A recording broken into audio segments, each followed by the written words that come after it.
मेरा नाम श्रीकांत विश्वास है और ये कहानी मेरे साथ घटी एक घटना पर आधारित है। हम सभी ये मानते हैं कि भूत प्रेत कभी नहीं होते। एक वक्त तक मैं भी यही मानता था। उन दिनों मेरी एक नई जगह पर पोस्टिंग हुई थी।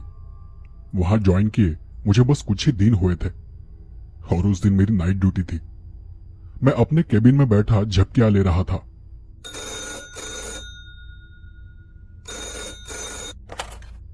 हेलो जी, मैं कटनी गांव से बोल रहा हूँ। यहाँ किसी लड़के की मौत हुई है। कटनी में कहाँ पर? जी वहाँ गांव के बाहर जो पुरानी खोटी है ना, वहीं पर। किसकी मौत हुई है? जी इतना तो मुझे भी नहीं पता, बस मुझे आपको खबर करने को कहा गया था, सो कर दी। अच्छा, आपका नाम क्या है? नाम पूछते ही सामने वाले ने धड़ाम से फोन नीचे रख दिया। मेरी नाइट ड्यूटी खत्म होने ही वाली थी और तभी किसी को मरना था। साला नसीब ही खराब है। मैंने कॉल की रिपोर्ट दर्ज कर कागज वही एक ड्यूटी के सिपाही को पकड़ाया और उसे ऊपर के थाने में रिपोर्ट करने को कहा। मैंने वहीं पर लेटे एक हवलदार को जगाया और उसे अपने साथ चलने को कहा। बाहर आया तो याद आया कि मेरी गाड़ी का ऑयल रात में ही खत्म हो गया था, तो मैंने हवलदार को गाड़ी का इंतजाम करने को कहा। अब ये वक्त वो था जब पुलिस वालों के पास बड़ी बड़ी गाड़ियां नहीं हुआ करती थी।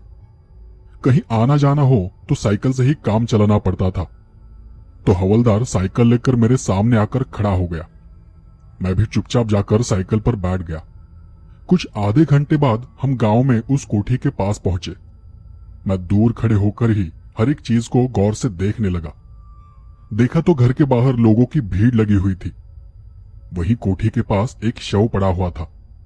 कोठी का दरवाजा खुला था और कोठी के अंदर कोई औरत थी जो शायद पूजा कर रही थी। उम्र से यही कोई 30 साल की लग रही थी, लेकिन उसके बर्ताव से ये लग रहा था कि उसे इस मौत का कोई दुख, कोई पीड़ा नहीं थी। मतलब साफ था कि ये इस आदमी को जानती नहीं थी।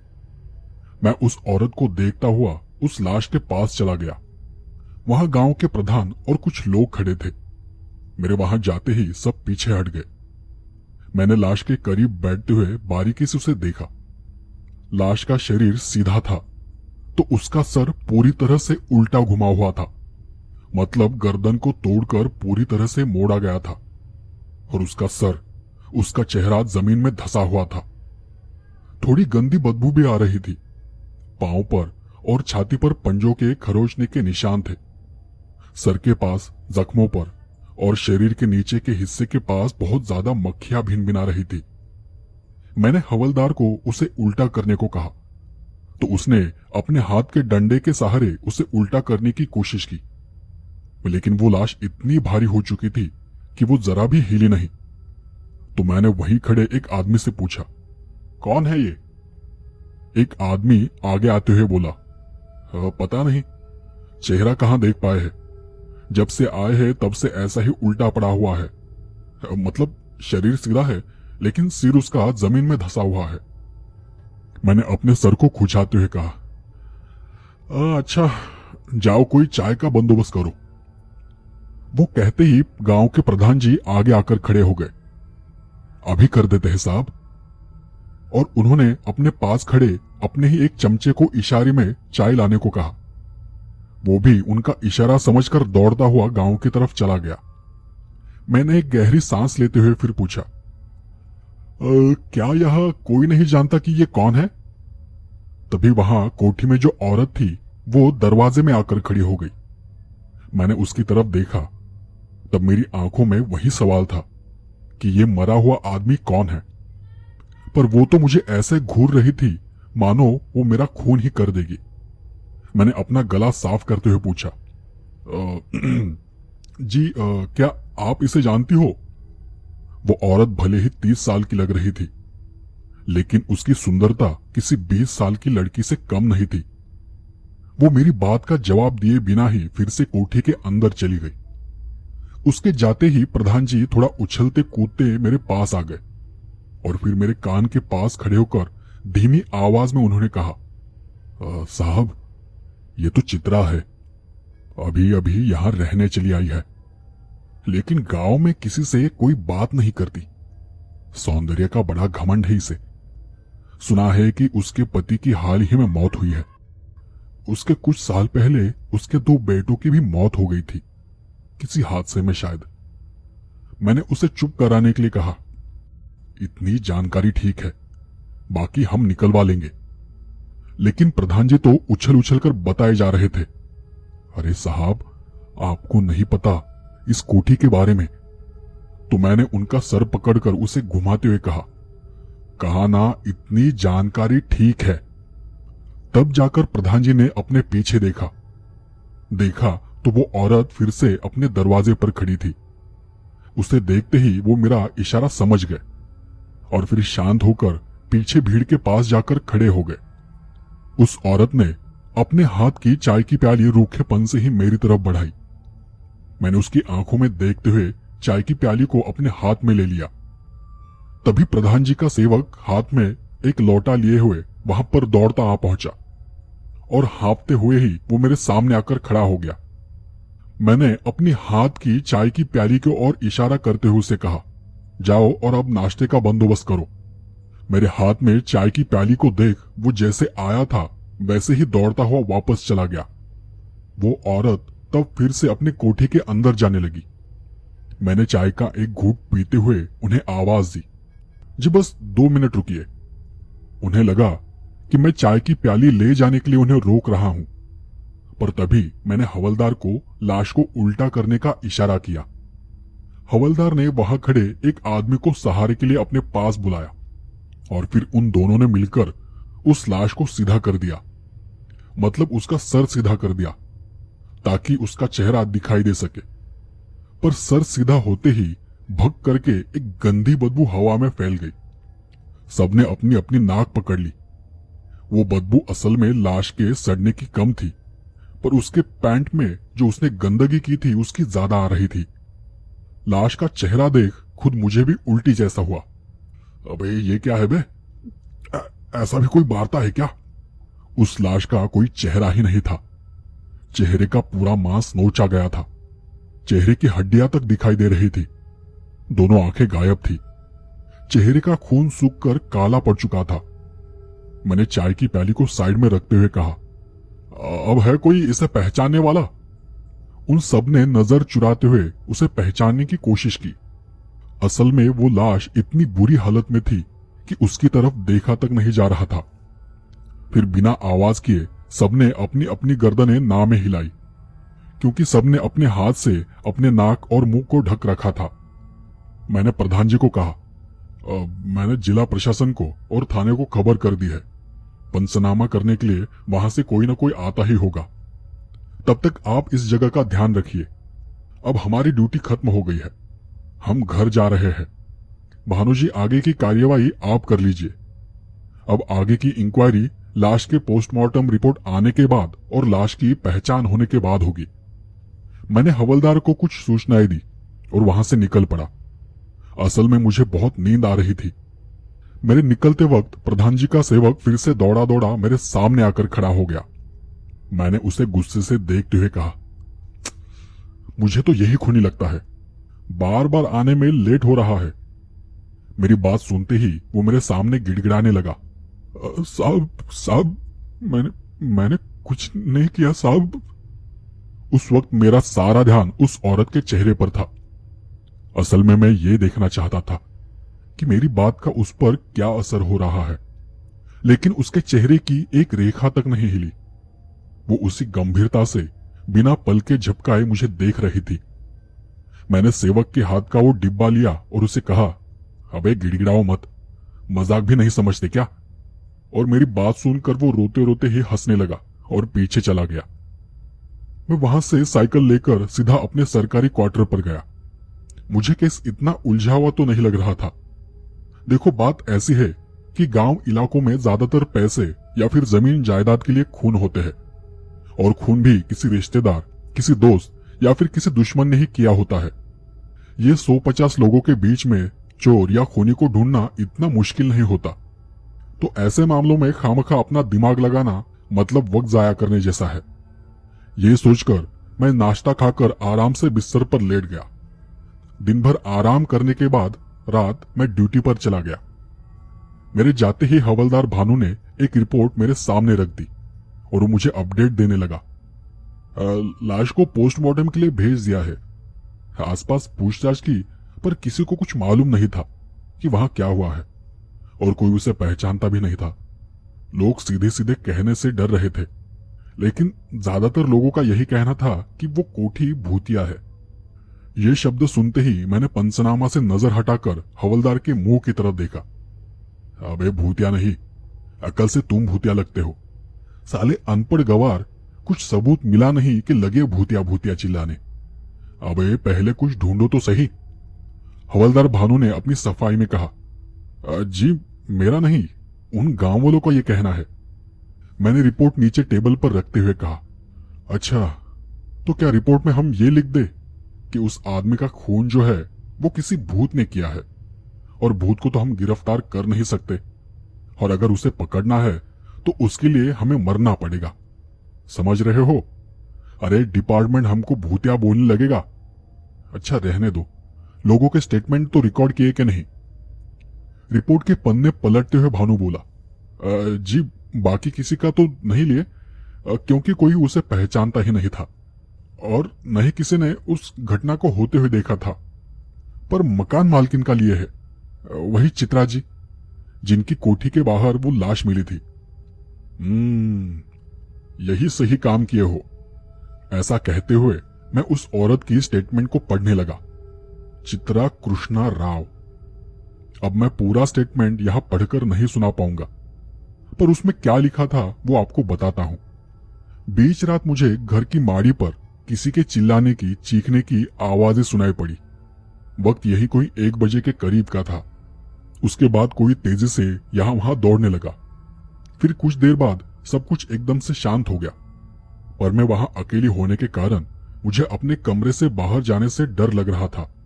इसलिए मैं सुबह होने तक अपने कमरे में ही थी। सुबह जब मैंने उठकर देखा तब मुझे पता चला कि कोठी के बाहर किसी की लाश पड़ी हुई है। मैंने राह चलते एक आदमी को उस लाश के बारे में बताया और उसे ही गांव के सरपंच को खबर करने को कहा। बाकी उसके साथ क्या हुआ था वो मैं बिल्कुल भी नहीं जानती। वो आदमी कौन था, उसकी जान किसने ली है और वो उस रात वहां क्या कर रहा था ये तक मुझे पता नहीं है। उस स्टेटमेंट को पढ़कर मैंने भानु के कंधे को पकड़ते हुए कहा, जैसा सोचा था ना ठीक वैसा ही स्टेटमेंट दिया है। मतलब देखो, जैसे हर पागल कहता है ना कि मैं पागल नहीं हूं, जैसे हर खूनी कहता है कि मैं खूनी नहीं हूं, इस मैडम ने भी ठीक वैसा ही कुछ स्टेटमेंट दिया है। तब भानु ने कहा, साहब ये फाइनल स्टेटमेंट नहीं है, ये तो प्राइमरी स्टेटमेंट है, फाइनल स्टेटमेंट तो आना बाकी है। मैंने भानु के कंधे को हिलाते हुए कहा, भानु जी, हमारे मराठी में एक कहावत है, शीतावरून भाताची परीक्षा होते। मतलब जानते हो, चावल पका है कि नहीं ये जानने के लिए पूरे चावल को दबाकर देखने की जरूरत नहीं होती, सिर्फ 1-2 दानों से पता चल जाता है। ठीक उसी तरह एक गलती ही केस को सुलझाने के लिए काफी होती है। हमें अब बस सबूत को ढूंढना है और फिर केस अपने आप बंद हो जाएगा। मुझे उस रात जरा भी नींद नहीं आ रही थी। हर बार मेरी नजरों के सामने चित्रा जी का चेहरा आ रहा था और मेरे दिमाग में बस यही चल रहा था कि क्या वो किसी का खून कर सकती है। वैसे तो उनके साथ हाल ही में बहुत कुछ बुरा हुआ था। अपने बच्चों को खो देना, पति को खो देना, मतलब इस बात का उनके दिमाग पर जरूर कोई बुरा असर पड़ा होगा। ये खून उसने किया है या नहीं ये पता नहीं, पर फिलहाल शक तो उन्हीं पर जा रहा था। दूसरे दिन सुबह होते ही मैं कटनी गांव चला गया और वारदात की जगह जाने के बजाय मैं सीधा प्रधान जी के घर पहुंचा। प्रधान जी और मैं साथ में ही कुर्सी डालकर वहीं एक पेड़ के नीचे आंगन में बैठ गए। वो सेवक फिर से पानी लेकर मेरे सामने आकर खड़ा हो गया। मुझे देखकर हंसते हुए ही उसने पानी का गिलास आगे किया। प्रधान जी ने उसे हटकते हुए कहा, अबे गिलास रख और जा जल्दी से चाय नाश्ता लेकर आ, और इस बार जल्दी आना। फिर उन्होंने मेरी तरफ देखते हुए कहा, तो कहिए इंस्पेक्टर साहब, कैसे आना हुआ? मैंने अपनी टोपी उतारते हुए कहा, जी कुछ खास नहीं, उस दिन कुछ बातें अधूरी रह गई थी तो सोचा कि आज पूरी कर लेते हैं। अच्छा वो चित्रा जी वाली? मैंने मुस्कुराते हुए हाँ में सर हिलाया और फिर प्रधान जी का चेहरा खिल उठा।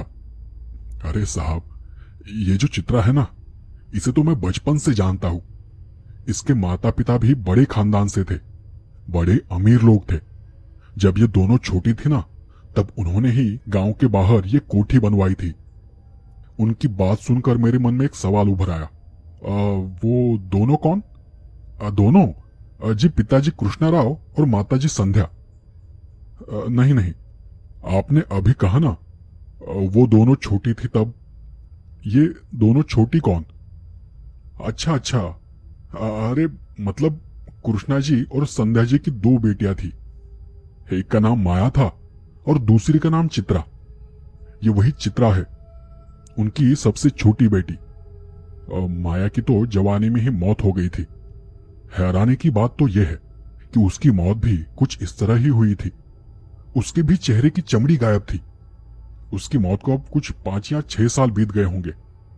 माया की मौत के कुछ 3-4 महीनों बाद ही उसके माता पिता का भी देहांत हो गया था। उन्हें अपनी बेटी का सदमा लगा था, पर तब सुनने में आया था कि माया की शादी तय हुई थी और उसके होने वाले पति के साथ चित्रा का कोई चक्कर चल रहा था। और फिर यही चित्रा अपनी बहन के होने वाले पति के साथ भाग गई थी। वो तो लाख कहती है कि माया मरने से पहले बीमार थी, पर हमें तो लगता है कि इसी ने माया को भी मारा होगा और इसीलिए उसे श्राप लगा होगा। ऐसे ही थोड़ी ना किसी के पति और बेटों की मौत हो जाती है। मैंने सर को हाथ लगाते हुए कहा, अरे बाप रे, मतलब ये मुझे जितना आसान लग रहा था उससे कई ज्यादा पेचीदा है। अब तो शायद माया को भी ढूंढना पड़ेगा। तभी प्रधान का सेवक चाय नाश्ता लेकर मेरे सामने आ गया और उसने कहा, साहब पर वो तो कब की मर चुकी है। मैंने सेवक के हाथ से नाश्ते की थाली लेते हुए जवाब दिया, लाशें कभी नहीं मरती सेवक जी, वक्त आने पर लाशें भी जिंदा हो जाती है। तो सेवक ने मुझसे पूछा, पर अब उसकी लाश का और इस मामले का क्या संबंध है? संबंध है सेवक जी, प्रधान जी ने अभी अभी कहा था कि उसकी मौत भी इसी तरह हुई थी। उसके चेहरे की भी चमड़ी गायब थी और इस लाश के भी चेहरे की चमड़ी गायब थी। तो अब एक लाश ही दूसरी लाश का राज खोल सकती है। तभी प्रधान जी ने आगे आते हुए कहा, हाँ साहब, एक बात तो मैं आपको बताना ही भूल गया। गांव के कई सारे लोगों का कहना है कि उस कोठी में माया की लाश रहती है। कई लोगों ने तो उसे देखने का दावा तक किया है। तो मैंने ऐसे ही प्रधान के सेवक से सवाल किया, क्या तुमने देखा है? उसने हड़बड़ाते हुए कहा, नहीं, मतलब पता नहीं किसने देखा है। किसी ने बस उसके रोने की आवाजें सुनी है। तो कभी कभी वहां से गुजरते हुए लोगों को उसकी चीख पुकार सुनाई देती है। बाकी मैंने खुद से कुछ नहीं देखा। अच्छा, तो ये आवाजें कब सुनी है? मतलब कल, परसों, नरसों? तो प्रधान जी ने मेरी बात का जवाब दिया, अरे ये चित्रा तो अब यहां आई है। कोठी तो पिछले 5-6 सालों से बंद पड़ी थी, पर मजाल है जो कोई अंदर जाने की हिम्मत तक करे। हां, पर सुना है कि एक चोर ने एक रात वहां जाने की हिम्मत की थी। वो कोठी के अंदर तक गया था और वापस बाहर आया भी, पर उसके बाद वो पागल हो गया और गांव में यहां वहां चीखता चिल्लाता घूमने लगा। लोगों से कहता था कि उस कोठी में भूत है, लेकिन बाद में वो कहां गायब हो गया पता नहीं। मैंने मन ही मन में कहा, मतलब कहानी में एक और ट्विस्ट। चलो इस चोर को भी ढूंढ लेते हैं। अब मेरे सामने 2 रास्ते थे। वैसे तो कई थे, पर जो बहुत जरूरी थे वो 2 थे। एक तो माया की लाश के बारे में और उसकी मौत के बारे में पता लगाना, और दूसरा ये कि उस चोर को ढूंढना, क्योंकि एक वही था जो बता सकता था कि उसने उस कोठी में क्या देखा था। हो सकता है कि शायद उसने माया की लाश को देखा हो। तो वहां का खाना पीना होने के बाद मैं आगे की तलाश के लिए निकल पड़ा। पुलिस स्टेशन वापस जाते जाते मैं चित्रा जी के कोठी की तरफ मुड़ गया। जाते जाते मैं उस हादसे वाली जगह को देखना चाहता था, पर कोठी के दरवाजे पर बड़ा ताला लगा था। मैंने उतरकर आसपास देखा, पर वहां पर भी कोई नहीं था। आखिरकार मैं सीधे पुलिस स्टेशन आ गया। भानु हवलदार कब के घर जा चुके थे। मुझे भी थकावट की वजह से नींद आ रही थी। तो मैं वहीं विश्राम कमरे में सोने चला गया। अब कही सुनी बातें और खबरें तो हमारे पास बहुत थी, पर कोई पक्का सबूत नहीं था जिससे हम साबित कर सके कि खून चित्रा जी ने ही किया है। दूसरी बात यह थी कि बार बार उनके बारे में सोचकर उन पर मेरा दिल आ गया था, क्योंकि वो सच में बहुत खूबसूरत थी। तो अब दिल है कि मानता नहीं। इसलिए हमने सोचा कि जब तक पोस्टमार्टम की रिपोर्ट हाथ नहीं आ जाती, आगे की पूछताछ करने में कोई फायदा नहीं है। मैं उस भूत वाली बात का चित्रा जी और उनकी बहन माया, इनका कोई भी संबंध नहीं जोड़ पा रहा था। बचपन में सुना था कि चुड़ैल इंसानों के रूप में इंसानों के बीच ही रहती है और वो बहुत खूबसूरत भी होती है।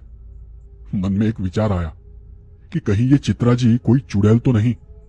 फिर मैंने अपने आप में ही हंसते हुए उस बात को टाल दिया। उस वक्त टेक्नोलॉजी इतनी एडवांस नहीं थी कि सब जल्दी जल्दी पता चल सके। 4 दिन वेट करने में ही चले गए और उसके बाद पोस्टमार्टम की रिपोर्ट हमारे हाथ आई। एक हवलदार पोस्टमार्टम की रिपोर्ट लेकर पुलिस थाने आ पहुंचा, तो मैंने उसे ही वो पोस्टमार्टम की रिपोर्ट पढ़कर सुनाने को कहा।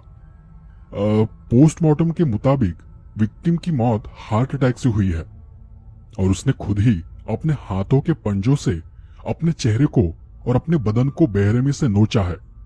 उसके हाथों में कुछ कपड़ों के धागे जरूर मिले हैं, लेकिन वो भी किसी आदमी के शर्ट या कपड़े के हैं। उसकी दोनों आंखें उसी के पेट में पाई गई है। मतलब ये कि उस आदमी ने खुद ही अपनी आंखों को निकालकर उन्हें चबाकर निगल लिया था। ये सब सुनने के बाद मुझे फिर से उल्टी जैसा हुआ और मैं उस हवलदार पर चिल्ला उठा, अबे ये क्या है बे? ये कौन सा रिपोर्ट है? साला मौत का कारण बता रहे हो या डरा रहे हो? मेरी आवाज सुनकर हवलदार सहम गया। साहब, रिपोर्ट में तो यही सब लिखा है, मैंने अपने आप को शांत करते हुए कहा। अच्छा ठीक है, रख दो इसे यहीं पर, हमारे भानुजी आएंगे तो देख लेंगे। अच्छा हुआ कि हम नहीं पढ़े, वरना उसी रिपोर्ट पर उल्टी कर देते। उस दिन मुझे वारदात की जगह पर जाना था, लेकिन उसी दिन भानु स्टेशन के किसी काम के सिलसिले में जिले के पुलिस थाने चला गया था। वो दिन भर वापस नहीं लौटा। आखिरकार अंधेरा होने पर मैं अपने घर चला गया। आज भी मेरी नींद की आंख लगी पड़ी थी। साले हम चित्रा जी से मिलने को जितने आतुर हुए जा रहे थे, ये जालिम रिपोर्ट हमें उतना ही उनसे दूर कर रहा था। लेकिन अब जाना तो पड़ेगा, क्योंकि हादसा वारदात की जगह का हमने खुद अब तक मुआयना नहीं किया था। वो पोस्टमार्टम की रिपोर्ट केस से भी ज्यादा पेचीदा थी। उस रिपोर्ट से कुछ भी साबित नहीं हो रहा था कि किसने उस आदमी का इतनी बेरहमी से खून किया होगा, पर कहानी में ट्विस्ट पर ट्विस्ट आ रहे थे। वैसे भी मेरा दिल ये कह रहा था कि चित्रा जी जैसी सुंदर औरत खूनी नहीं हो सकती। इतनी सुंदर औरत कैसे इतनी बेरहमी से किसी का खून कर सकती है? अब तो खुद ही जाकर देखना पड़ेगा। उसके अगले ही दिन मैं भानु को लेकर सीधे चित्रा जी के कोठी जा पहुंचा। मैंने पहले तो बाहर से चारों तरफ से उस कोठी को देख लिया। कोठी पत्थरों से बनी हुई थी, पुराने जमाने की बनावट थी। कोठी के ऊपर भी एक मंजिल थी और शायद वहां एक कमरा भी था। बाकी कोठी की बनावट ऐसी थी कि बाहर से अंदर का कुछ भी दिखाई नहीं दे रहा था। पता नहीं उस वक्त हमारे दिमाग में क्या आया और हमने भानु से पूछा, भानु जी एक बात बताइए, सुना है कि जो चुड़ैलें होती है ना, वो बहुत खूबसूरत होती है, क्या ये सही है? तो भानु ने चलते चलते ही जवाब दिया, हाँ हमने भी सुना है। हम दोनों कोठी का चक्कर लगाकर वापस उस कोठी के दरवाजे के सामने आकर खड़े हो गए और फिर मैंने भानु से पूछा, अरे सुना है ना, तो बताइए ना सच क्या है? तभी अचानक से कोठी का दरवाजा खुल गया और दरवाजा खुलते ही हमें चित्रा जी के सुंदर चेहरे का दर्शन हुआ। उन्हें देखते ही हमारा चेहरा खिल उठा, चेहरे पर मुस्कान फैल गई। पर चित्रा जी ने अपने पुराने अंदाज में ही हमारा स्वागत किया। आइए अंदर आइए, अंदर से भी देख लीजिए। मैंने भानु की तरफ देखते हुए चित्रा जी से सवाल किया, जी आपको कैसे पता कि हम कोठी देखने आए हैं? चित्रा जी ने अंदर जाते हुए कहा, हमारी कोठी में हर मकान में, हर कमरे की दीवारों में एक तरह का सुराग बना हुआ है, जिनका मुंह नीचे की तरफ है। तो मैं किसी भी कमरे में हूं और अगर कोई अनजान आदमी बाहर घूम रहा होगा तो हमें आसानी से नजर आ जाता है। अच्छा, मतलब आपने हमें बाहर से चक्कर काटते हुए देख लिया था? उन्होंने फिर ठंडी आवाज में जवाब दिया, जी नहीं। उनका जवाब सुनकर मैं फिर से हैरान हो गया और सोचने लगा कि कहीं ये मकान सच में भूतिया तो नहीं। तब चित्रा जी ने आगे कहा, आप जो बाहर इतनी ऊंची आवाज में बात कर रहे थे ना, उसे सुनकर हमें पता चला कि आप आए हैं। तो फिर मैंने मुस्कुराते हुए कहा, हाँ, मतलब पुलिस की तरह आप भी टैलेंट रखती हो। चलो अच्छा है, हमें तो बस थोड़ी पूछताछ करनी थी और बस उस वारदात वाली जगह को देखना था जहां से आपने वो चीखने की, चिल्लाने की आवाजें सुनी थी। मेरी बात सुनकर चित्रा जी ने मुझे पत्थरों से बनी एक सीढ़ी की तरफ इशारा किया, यहां ऊपर माड़ी पर आइए। हम उनके पीछे पीछे उस सीढ़ी को चढ़ने लगे। ऊपर जाते जाते मैंने उनसे पूछा, आपका कमरा कहाँ है? नीचे है, मैं ज्यादातर नीचे ही रहती हूँ, ऊपर नहीं आती। अच्छा। ऊपर चढ़ते चढ़ते मैं नीचे के कमरों को, नीचे की जगह को देख रहा था। नीचे बीचों बीच एक खुला बड़ा आंगन था और उसके आसपास चारों तरफ 5 कमरे थे। 2 कमरे दाईं तरफ थे और 2 कमरे बाईं तरफ थे और एक कमरा आंगन से सीधे सामने की तरफ था। आपके पिताजी ने बहुत ही बढ़िया कोठी बनाई है। बड़ा आंगन, बड़े कमरे, सब कैसे खुला खुला है ना। तब चित्रा जी ने वहीं से एक चाबी उठाते हुए कहा, बचपन में हम बहनें यहीं इसी आंगन में खेला करते थे। बाबा ने हमारी सुरक्षा के लिए ही ऐसा मकान बनवाया था। हम जब ऊपर गए तो देखा कि ऊपर भी एक कमरा था जिस पर एक बड़ा सा ताला लगा था। मकान की हालत देख लग रहा था कि वो कई सालों से बंद पड़ा है, पर उस पर जो ताला था वो ज्यादा पुराना नहीं था। मैंने उस ताले को छूकर देखा। तभी चित्रा जी ने कहा, मैं जानती हूं कि आप क्या सोच रहे हो कि मकान तो सालों से बंद पड़ा है, पर यह ताला नया कैसे? तो उस रात जो कोई यहां आया था उसने इस कमरे के ताले को तोड़ा था, जो कि आपके लोगों ने सबूत के तौर पर जब्त कर लिया है। और यह कमरा मेरी बड़ी बहन का है। उसके गुजर जाने के बाद से यह कमरा बंद है। यहां उसकी यादों की सिवाय कुछ भी नहीं है। चित्रा जी का जवाब सुनकर मैं तो चौंक गया। वो जितनी खूबसूरत थी उतनी ही होशियार थी, पर उनकी बहन के बारे में सुनकर मैंने भी उन्हें ये जताने की कोशिश की कि मैं भी आपकी तरह होशियार हूं। और फिर मैंने उनसे कहा, हाँ जानता हूं आपकी बहन के बारे में। माया नाम था ना उनका? तो चित्रा जी ने उतने ही ठंडे स्वर में जवाब दिया, नहीं, छाया था। छाया हम तीनों में सबसे बड़ी थी।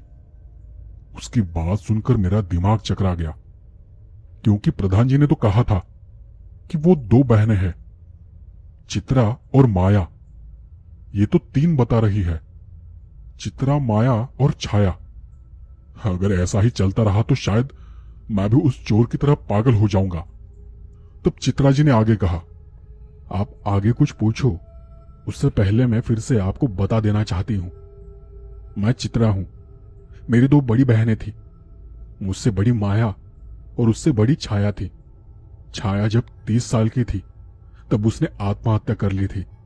उसकी मौत के 3-4 महीने में ही हमारे माता पिता भी सदमे के चलते गुजर गए। मेरी बड़ी बहन धीरे धीरे पागल हो गई। एक दिन उसकी भी मौत हो गई और फिर मैं इस कोठी को छोड़कर चली गई। मैंने उस वक्त ठीक से चित्रा जी के चेहरे को देखा था। इस बात को कहते वक्त उसके चेहरे पर जरा भी दुख, जरा भी दर्द नहीं था। ये सब कुछ वो किसी मुर्दे की तरह बता रही थी। इसलिए मैंने आगे पूछा, और उसके बाद आपके 2 बेटों और पति की मौत हो गई, है ना? मेरी वो बात सुनते ही टक से उसकी आंखों में आंसू आ गए। मैंने बात को आगे बढ़ाते हुए पूछा, आपको ये अजीब नहीं लगता कि आपके घर में एक के बाद एक मौतें हो रही है, जैसे आपके घर को किसी का श्राप लगा हो? चित्रा जी ने अपने आंसुओं को पोंछते हुए उसी रूखेपन से जवाब दिया, आपको और कुछ पूछना है तो पूछ सकते हैं, लेकिन सिर्फ खून के बारे में। और कोठी की जांच करना चाहते हो तो वो भी कर सकते हो। इतना कहकर वो मेरे हाथ में चाबी थमाकर नीचे चली गई। मैं चित्रा जी को नीचे जाते हुए देख रहा था, तो तब भानु मुझे देख रहा था। फिर मैंने भानु को देख चाबी उसके हाथ में थमाते हुए कहा, खोलो यार दरवाजा, आए हैं तो देख भी लेते हैं। हमने उस जगह की अच्छी तरह से छानबीन की। वैसे उस कमरे में देखने लायक या जांच करने लायक कुछ भी नहीं था। एक पुरानी लकड़ी की खाट थी, एक छोटी अलमारी थी, सामने दीवार पर एक आईना लगा था और फर्श पर कुछ बर्तन यहां वहां बिखरे पड़े थे। एक दो कटोरी, एक दो ग्लास और एक थाली। कुछ घसीटने के निशान थे जो कि ताजा लग रहे थे, बाकी कुछ भी नया नहीं था। तब मैंने भानु की तरफ देखा तो भानु ने झट से जवाब दिया, जी रिपोर्ट में इसका वर्णन हमने लिख रखा है, मतलब ये जो घसीटने के निशान है इसके बारे में। बाहरी कोने में झूला भी है, वो भी लिखा है। मैंने उस कमरे से बाहर जाकर देखा, वहां एक लोहे का पुराना झूला था जिसे जंग लगा था। ऊपर की जांच कर हम वापस नीचे आ गए। चित्रा जी तब तक हमारे लिए चाय बनाकर लाई थी। हम वही बैठकर चाय पीते हुए उन्हें घूर रहे थे। शायद उन्हें भी ये पता था कि हम उन्हें देख रहे हैं, इसलिए वो बार बार अपनी नजर चुरा रही थी। अच्छा, तो आपने सिर्फ चीखें सुनी थी, मतलब आवाजें सुनी थी, बाकी आपने कुछ देखा नहीं है, बराबर? जी मैंने आपको पहले ही बता दिया था, मैं यहां अकेली रहती हूं और मुझे यहां आए बस कुछ ही दिन हुए हैं। पहले ही मैं घर के हालातों के चलते डरी हुई थी, इसलिए मैं अंधेरे में कमरे से बाहर नहीं गई। पर अब तक इतनी मौतें देख चुकी हूं कि सुबह जब मैंने उस आदमी की लाश देखी तो मुझे जरा भी डर नहीं लगा, न कुछ महसूस हुआ। हाँ अच्छा ठीक है। ऐसा कहते हुए मैंने चाय खत्म की और भानु से कहा, हाँ क्या तुम्हें कुछ पूछना है? भानु को अंदाजा नहीं था कि मैं ऐसा कुछ बोल पड़ूंगा, तो वो हड़बड़ा कर बोला, जी सर, आप ऐसा नहीं, कुछ नहीं। मैं प्याली नीचे रखते हुए उठकर खड़ा हो गया। अच्छा चलो चलते हैं, जरूरत पड़ी तो पूछताछ के लिए फिर से आना पड़ेगा। चित्रा जी ने सिर्फ अपनी गर्दन हिलाकर ठीक है कहा। हम दोनों भी उस कोठी से बाहर निकल पड़े। पर यह कहानी कदम कदम पर मुझे एक अलग ही मोड़ पर लाकर खड़ा कर रही थी। पहले तो इस औरत का अचानक से यहां आ जाना, उसके आने के कुछ दिन बाद ही किसी की मौत हो जाना, इसके घर वालों की एक के बाद एक मौत होना, प्रधान जी का यह बताना कि इसकी 2 बहनें थी और चित्रा जी का यह कहना कि वो 3 थी। मतलब दोनों में से कोई एक झूठ बोल रहा था। पर साला ये जिसकी मौत हुई थी वो कौन था? मतलब जिसकी मौत हुई है उसके बारे में अब तक तो हमें कोई भी सबूत नहीं मिला था। वो कौन है और क्या है अभी तक कुछ पता नहीं था, और केस तो किसी दूसरी ही तरफ जा रहा था। मैंने चलते चलते ही भानु जी से कहा, भानु जी, इस गांव में कोई भी लापता नहीं है। मतलब जो मरा है वो इस गांव का नहीं हो सकता। तो आप आज के आज ही आसपास के गांव के पुलिस स्टेशन को यह खबर भेज दो कि पिछले 7 से 8 दिनों में 30 या 35 साल का कोई भी आदमी लापता होने की कोई खबर हो तो उसकी रिपोर्ट हमें भेज दे।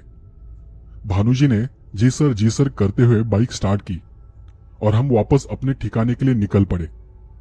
2-3 दिन और गुजर गए और एक रिपोर्ट हमारे पास आ गई कि पास के एक गांव से एक आदमी लापता है। हमने उसी दिन एक हवलदार को भेजकर उनके घर वालों को लाश की पहचान करवाने के लिए कहा। तब पता चला कि जिनके घर से वो आदमी गायब था वो उसी औरत का पति था। उसका चेहरा देख वो उसे पहचान नहीं पाई, लेकिन उसके कपड़ों और बाकी चीजों से उसकी पहचान हो गई। और पूछताछ करने पर पता चला कि उसका एक साथी और था जिसे सब लंगड़ा लाल कहते थे। वो दोनों भी साथ में मिलकर छोटी मोटी चोरियां किया करते थे।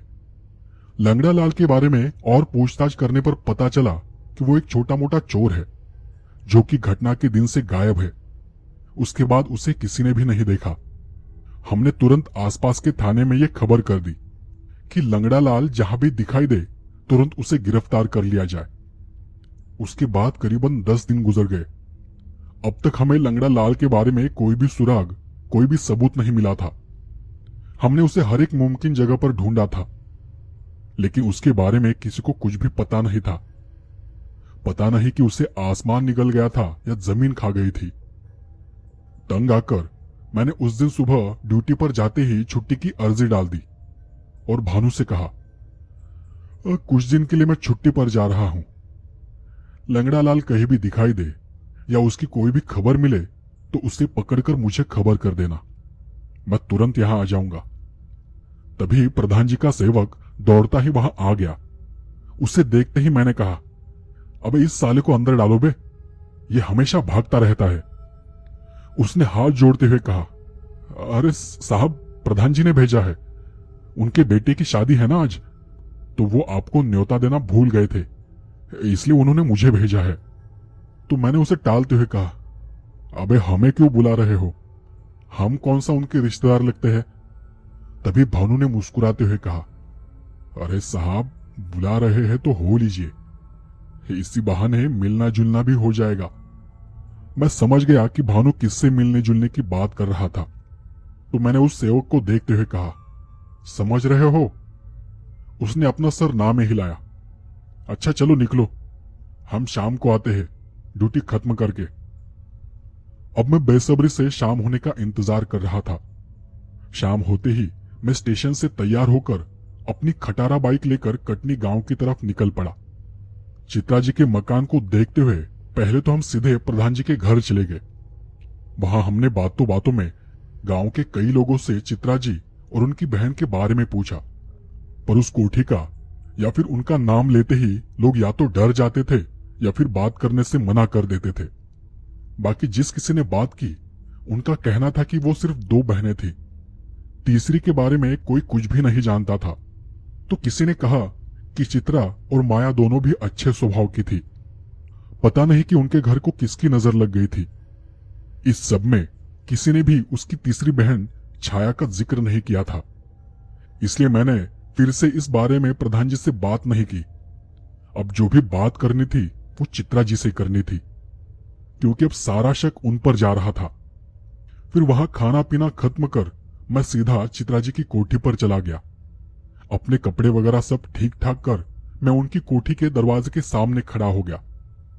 मैंने 2-3 बार दरवाजे की कुंडी बजाई। वो पुराने जमाने की कुंडी थी। बहुत देर तक कुंडी खटखटाने के बाद भी दरवाजा नहीं खुला, तो फिर मैंने उन्हें आवाज दी, चित्रा जी, ओ चित्रा जी, हम हैं इंस्पेक्टर, अरे डरने की कोई बात नहीं है। तब जाकर चित्रा जी ने अचानक से दरवाजा खोला, लेकिन मेरे सामने वो चित्रा जी नहीं थी जिन्हें मैंने देखा था। इनका रूप बहुत ही भयानक था। उनका वो रूप देखकर मैं डर गया और थोड़ा पीछे हट गया। बड़ी बड़ी आंखें, चेहरे पर माथे पर कुमकुम भरा पड़ा था। उनका चेहरा पूरा लाल हो रखा था। पता नहीं कि माथे से लाल लाल पसीना टपक रहा था या वो खून था। सांस तो ऐसे चल रही थी जैसे कहीं से दौड़कर आई हो। बाल खुले और बिखरे थे। सुना था कि सुंदर औरतें चुड़ैल से कम नहीं होती, और आज शायद मैं उसका असली रूप देख रहा था। मैंने पीछे हटते हुए हड़बड़ाते हुए ही कहा, जी वो आपको बस ये बताने आया था कि खूनी का पता लग चुका है। अब चिंता करने की कोई बात नहीं है, हम जल्द ही उसे पकड़ लेंगे। चित्रा जी ने उस भयानक अवतार में मुझ पर चिल्लाते हुए कहा, हो गया, अब जाओ यहां से, तुम कभी उसे पकड़ नहीं पाओगे, कभी नहीं, चले जाओ यहां से। दोस्तों, कहानी का पहला भाग आपको कैसा लगा मुझे कमेंट कर जरूर बताएं, और कहानी का दूसरा और आखिरी भाग आने वाले 2 दिनों में अपलोड हो जाएगा। तो मिलते हैं कहानी के अगले भाग में।